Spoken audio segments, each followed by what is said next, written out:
We've walked through silent tombs, heard whispers carved into stone, witnessed walls that burn, wounds that appear without cause, and dreams haunted by ancient voices. But none of it prepares us for the bodies themselves. Because sometimes, the most terrifying truths don't lie in curses or cryptic words. They lie in what's left behind. Egypt's dead were not simply buried. They were engineered, sculpted, modified, sometimes worshipped, sometimes defiled. Each corpse a message. Each wrapping a warning. In this episode, we go deeper, not just beneath sand and stone, but beneath the skin. You may think you know what a mummy is, linen wrapped, motionless, entombed forever. But Egypt didn't preserve their dead just to remember them. They preserved them to control what remained. And what remains is not always still. From crocodile-human hybrids to mutilated faces, from hidden amulets to corpses ripped apart by design, we'll uncover 5 truths that historians still hesitate to discuss. These are not legends. They are real bodies. With wounds. With layers. With stories you were never meant to read. Because Egypt didn't just bury its dead. It coded them. And today, you're going to decode them. 1. Crocodile corpses and the delivery of the damned. They were never supposed to be found. Not in a royal tomb. Not in a common grave. Not even in the sacred sands of Saqqara. But in 1898, just beyond the western edge of the Fayum oasis, workers unearthed a strange cache, a line of wrapped mummies stacked like packages, unlabeled, unmarked, and fused. Fused with crocodiles. Some had crocodile skulls sewn into their chests. Others were wrapped in both human and reptile linen. One even had a human torso, but with 4 crocodile limbs stitched into the cloth. At first, archaeologists believed they were votive offerings, ritual tributes to Sobek, the crocodile-headed god of strength and fertility. And indeed, many temples did use mummified animals for symbolic sacrifice. But this was different. These weren't offerings. They were people. Under the linen, CT scans revealed full human skeletons, most of them male, many between the ages of 20 and 35. Their skulls were cracked. Their jaws forced shut with resin. Several were missing hands or feet. What shocked researchers most wasn't just the hybrid form, but the way the bodies had been delivered. They weren't buried near homes or temples. They were transported across long distances, bundled in reed mats, and left in crocodile-infested marshes, where the natural decomposition was accelerated by rot and predatory threats. Some historians suggest this was a punishment, a posthumous exile. In ancient Egypt, burial meant belonging. A well-prepared body allowed the Ka, life force, to rejoin the Ba, personality, and pass into the Duat, afterlife. But those denied burial rites? They were condemned to eternal separation, a kind of soul death. To be shipped in silence, fused with a predator, left to rot, this was erasure. But why? In one scroll found near Crocodilopolis, there is mention of those who betrayed the rites, their bodies shall be delivered to the Marsh King. Some scholars believe this refers not to myth, but to a real practice, using Sobek's sacred swamps to dispose of the ritually impure. Others argued differently. A 2021 study revealed that the crocodile mummies had carefully applied amulets, including Eye of Horus charms and scarabs inserted between human and reptilian bones. The linen was dyed with rare blue pigments, normally reserved for royalty. So were they cursed, or protected? Some now believe these were chosen initiates, priests or seers of the Sobek cult who underwent intentional merging in death to serve the god beyond. Their altered forms weren't punishment, but transformation.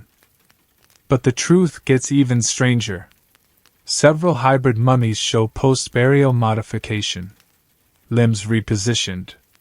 wrappings redone, bones removed and replaced, long after initial embalming, which raises a chilling possibility. Someone came back to these bodies, not to mourn, but to alter them, for reasons still unknown. Were they trying to fix a failed ritual? Or contain something that was still active? Today, the crocodile corpses are scattered across museums in Cairo, Paris, and London. Most remain unstudied. Few are even displayed. They're not like the others. You can feel it. Even behind glass, even centuries later, something in those fused eyes stares back with an intelligence that's neither human nor animal, but something else entirely. In the language of the Book of the Dead, there's a phrase used for those who cannot pass on. They are carried without name, without road, without rest. Perhaps the crocodile men were not cursed. Perhaps they were sent. 2. The missing noses, erased faces of the afterlife. Across ancient Egypt, the face was sacred. It was more than identity.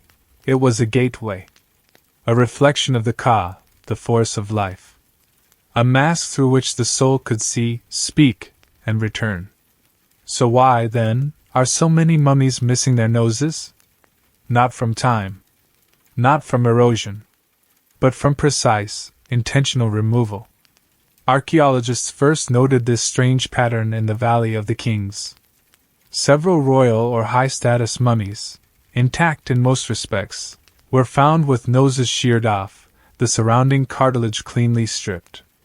One such case was a priestess known only by her tomb inscription, she who knew the names of the night. Her linens were untouched. Her jewelry remained.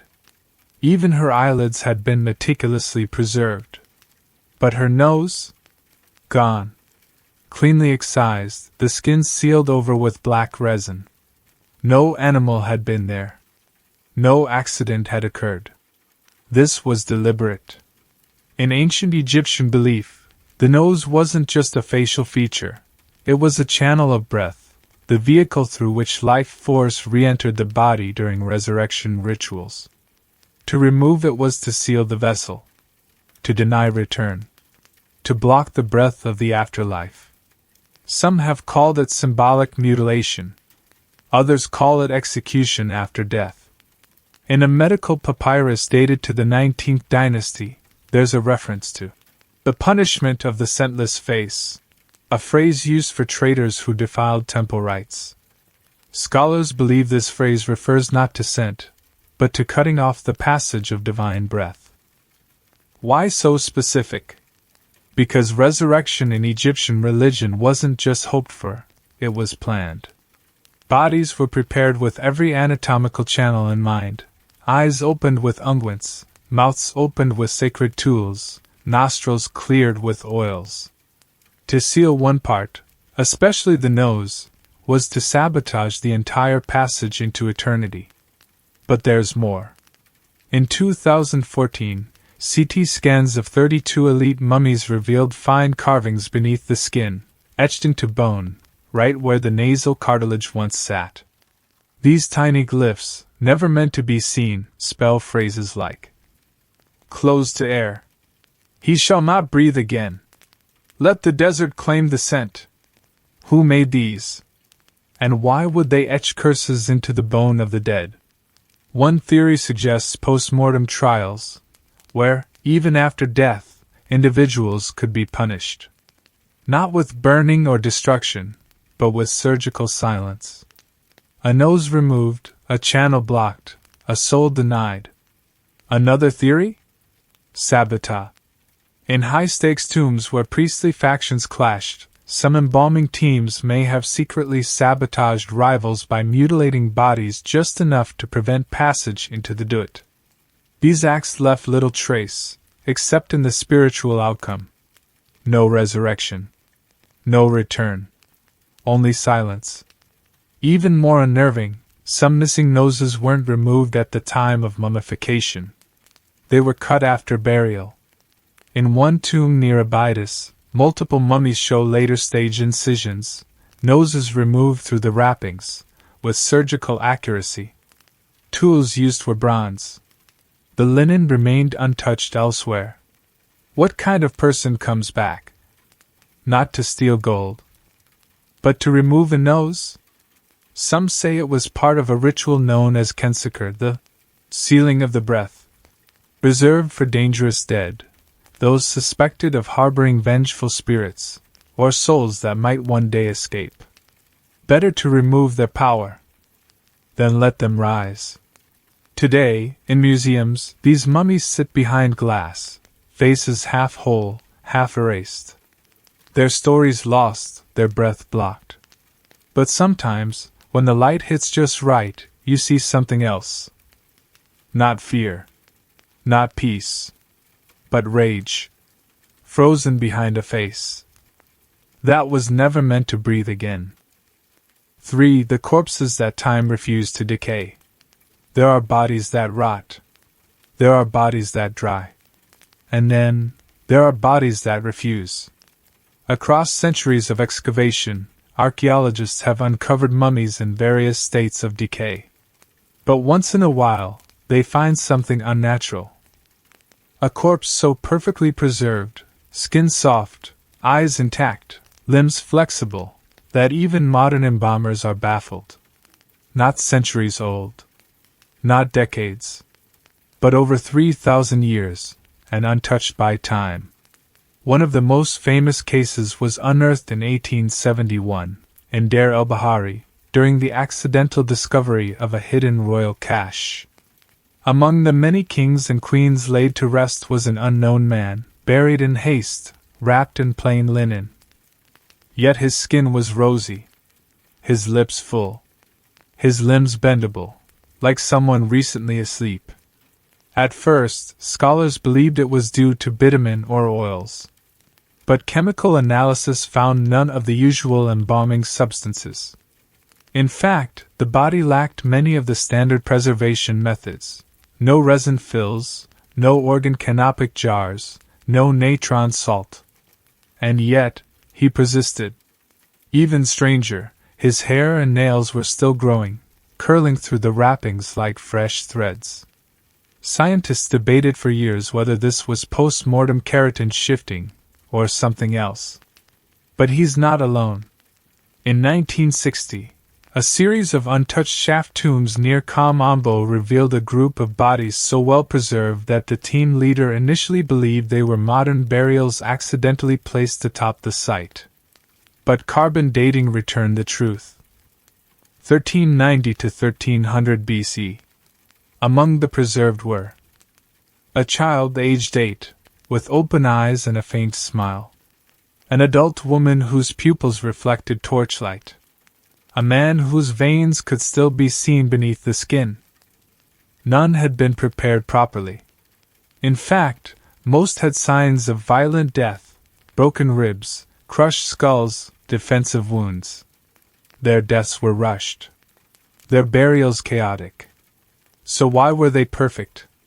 Some theorists point to the burial ground itself. The tombs were located in a geologically dead zone, high salt levels, no bacteria, rare temperature shifts. But that alone doesn't explain it. In ancient texts, especially the Scroll of Breath, there are passages describing a forbidden rite known as Sikamanik, the stilling of time. It was said to freeze the body in transition, so the soul could remain near but unpassed. Practiced only by high priests, or used in revenge, the rite was dangerous. It trapped the Ba, leaving the corpse in a state of eternal pause, neither dead nor fully gone. The goal? To ensure that the soul could not reincarnate, nor reach the afterlife. A divine stasis. A prison of flesh. In several of these time-resistant corpses, researchers found strange objects tucked under the tongue or inside the heart cavity. Tiny black stones etched with spirals, unlike any hieroglyphics.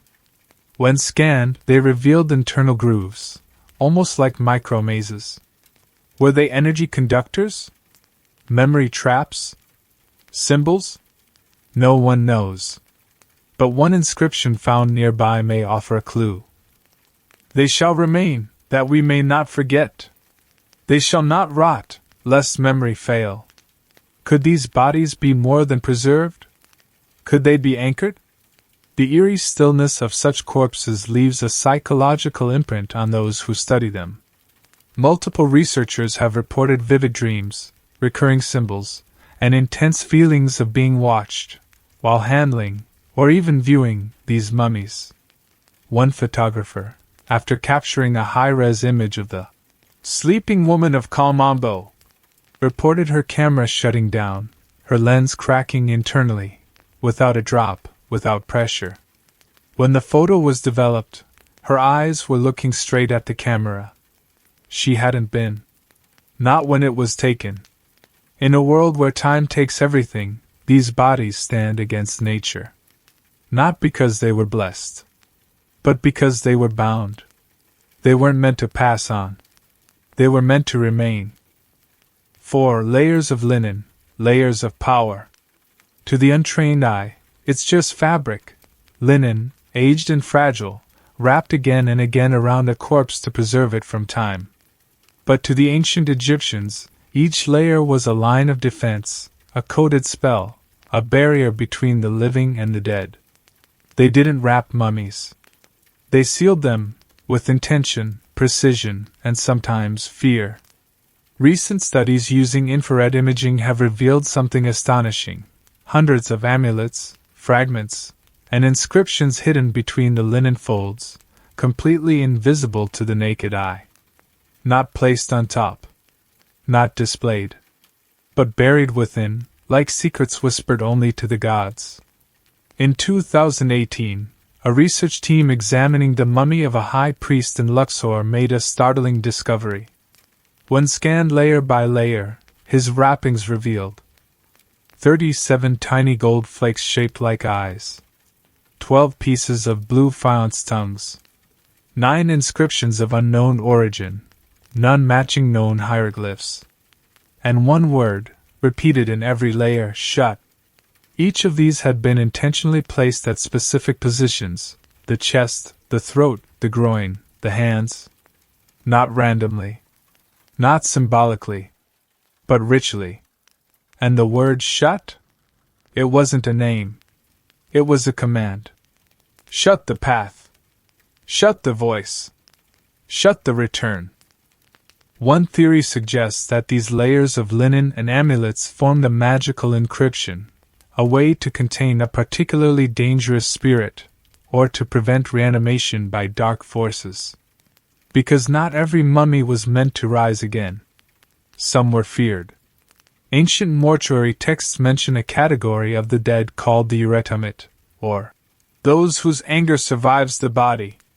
These were believed to be souls of betrayal, vengeance, or unnatural power, who could infect the living if not properly sealed. And sealing meant layer upon layer, not just of cloth, but of spells. In one particularly chilling find, a child mummy dated to 1350 BC was unwrapped under digital supervision. Inside the folds, researchers found a scorpion fawn, 2 strands of human hair braided with copper, and a tiny figurine wrapped in its own linen, a mummy within a mummy. The inscription nearby read, "His breath is not his own. He sleeps within himself. No door shall open for him." Even more puzzling? The outer linen bore no markings at all, an intentional act of concealment. Some mummies had over 20 layers. Others over 60.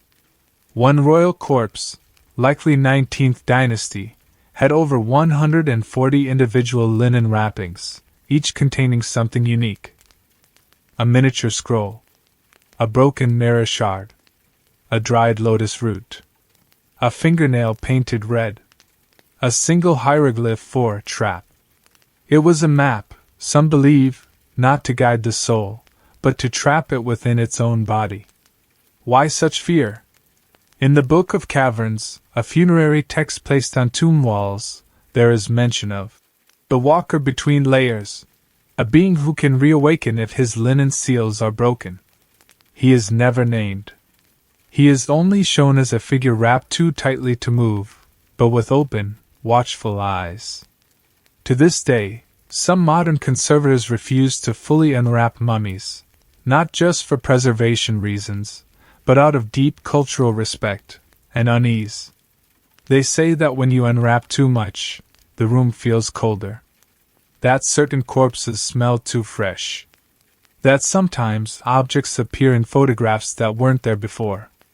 Because linen doesn't just protect the body. It protects you from what's inside. So next time you see a wrapped figure behind glass, remember, you're not just looking at fabric. You're staring into a locked spell book, and the key might already be turning. 5. Ritual dismemberment, the sacred tearing of flesh. When you hear the phrase, mummification, the image that comes to mind is almost clinical: careful wrapping, ceremonial anointing, precise organ removal. A process of preservation, not destruction. But not all Egyptian burials were so gentle. Some corpses weren't wrapped whole. They were taken apart. Deliberately. Ritually. Piece by piece. For centuries, archaeologists assumed that dismembered remains meant grave robbery, that ancient tomb raiders had smashed bones and scattered bodies in their greedy haste. But recent evidence suggests another explanation. A more chilling one. Some bodies were intentionally disassembled by their own embalmers. In 2009, at a dig site in the necropolis of Abydos, researchers uncovered a strange burial. A man buried in 5 separate wooden boxes, each sealed and stacked in a spiral formation. His torso lay at the center, but the limbs were separated and buried at the cardinal directions. His skull was not with the rest of him at all. The inscriptions on the wall nearby were more disturbing than enlightening. He shall not walk. He shall not remember his form. We took him apart so that he may not come whole again. And this wasn't an isolated case. In 15 different tombs across Upper Egypt, similar signs were found. Legs bound tightly with copper wire. Arms intentionally twisted backward. Skulls crushed or inverted. Vertebrae missing altogether. But the rest of the body, perfectly preserved. What was going on?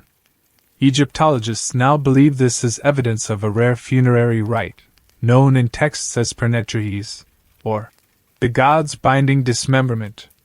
The purpose wasn't vengeance or punishment, but containment. Some souls, it was believed, were too dangerous to be allowed wholeness. They might rise. They might possess. They might return. And if they couldn't be destroyed completely, the next best solution was to divide them. According to the ritual of 9 cuttings, a scroll found in pieces near the site of El-Hiba, the body must be separated into sections based on power. The head, seat of will. The hands, tools of action. The feet, carriers of return.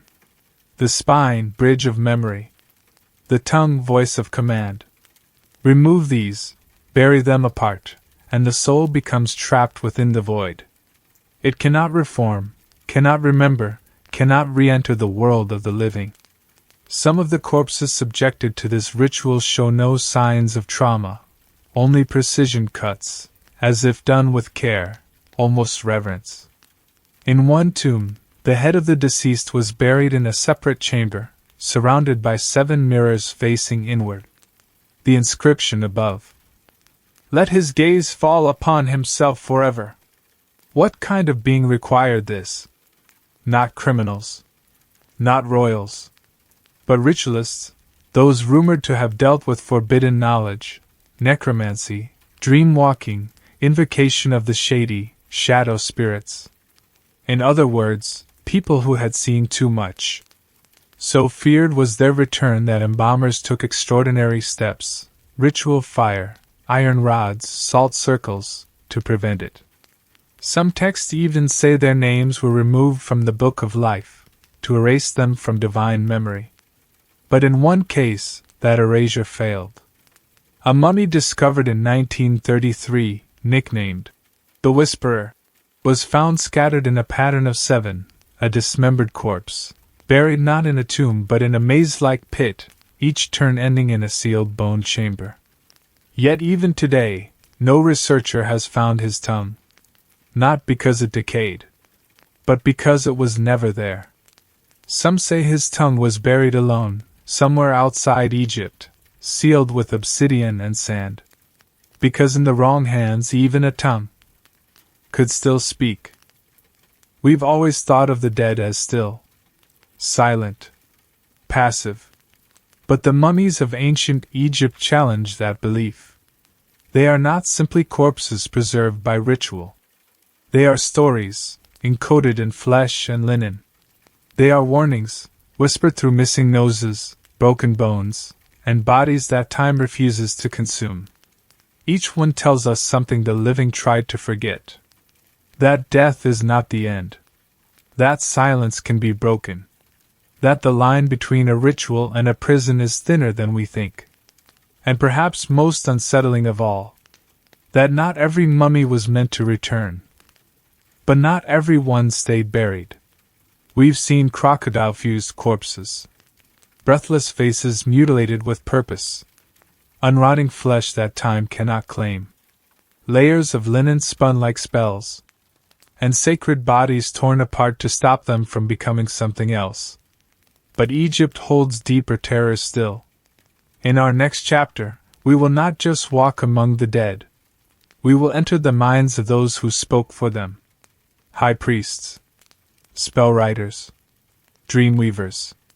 Because if you thought the bodies were terrifying, wait until you meet the ones who commanded them.